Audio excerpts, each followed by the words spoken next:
7 વિજ્ઞાન પાઠ 10 આપણે સજીવોમાં શ્વસન પાઠનું નામ છે. તો આમ તમને જોતા ખ્યાલ આવી જાય કે સજીવોમાં શ્વસન શું કીધું છે.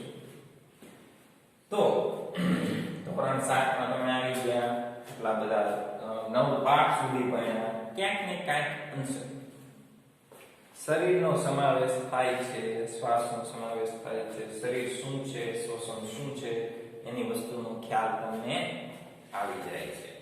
પણ અહીંયા ધ્યાન રાખવા જેવી વસ્તુ છે ઈ છે પહેલી વસ્તુ કે સજીવોમાં શ્વસન છે. તો શ્વસન પહેલા શું છે? તો આપણે શ્વસન શા માટે કરીએ છીએ? પહેલો પ્રશ્ન આપણા વૈજ્ઞાનિકોએ પૂછ્યો છે કે આપણે શ્વસન શા માટે કરીએ છીએ? કે બોલવાથી લઈને જીવવા માટે. આખી વસ્તુ ફાઇનલ છે. બોલવાથી લઈને જીવવા માટે શ્વસન આપણા માટે જરૂરી છે.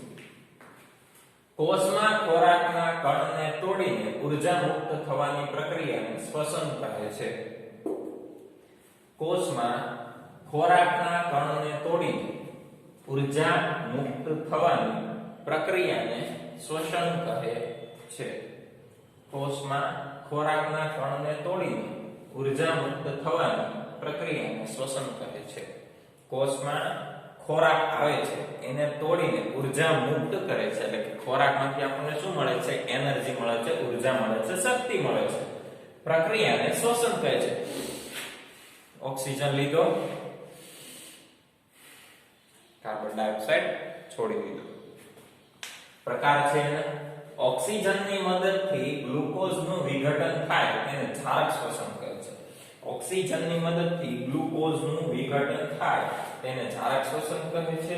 અને ખોરાક ઓક્સિજનની મદદ વિના તૂટે તેને અજારક શ્વસન કહે છે.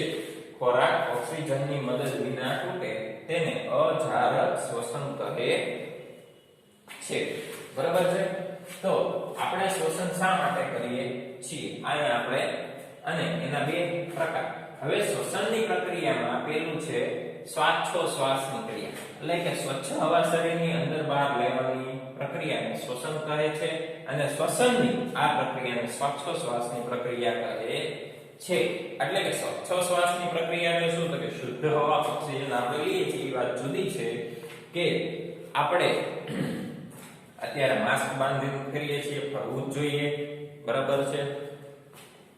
માસ્ક બાંધવાનું અને 2 ગજની દૂરી રાખવાની. યાદ આવ્યું છે એટલે કહી દીધું. હંમેશા શ્વાસમાં ઓક્સિજન લઈએ એટલે માસ્ક બાંધી લેવાનું અને શ્વાસ છોડી દેવાનો. બરાબર છે? આટલી વસ્તુ યાદ રાખવાની છે.